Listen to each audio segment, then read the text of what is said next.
When you go under bridges in your little pickup truck, you may not pay attention to the bright yellow signs lining the side of the road.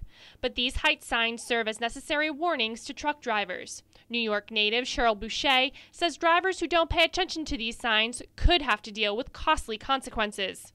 I mean, you got bridges here in Syracuse that are all low. I mean, it's like if you get off the big road, you better know where you're going because you could come up to a short bridge. And then what are you doing? Calling the police and backing down the street and turning around and going the other way.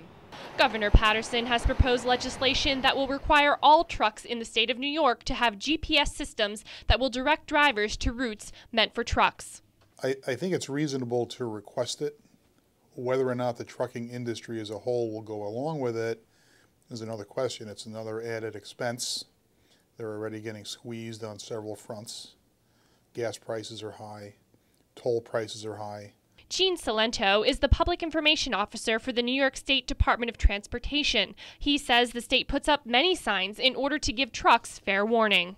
Salento says that bridge collisions are usually the fault of the truck driver. However, some of the truck drivers we spoke with say that bridge height signs are a bit confusing.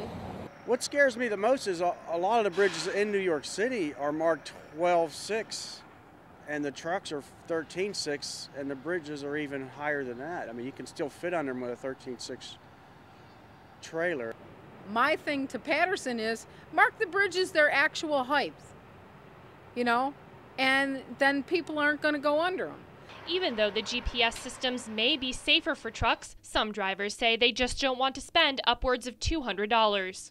They're going to pay for it, I get it. That's the only way I do it. Salento says the cost of the GPS unit will most likely fall to the individual driver or the trucking company. Cara Labs reporting for NCC News.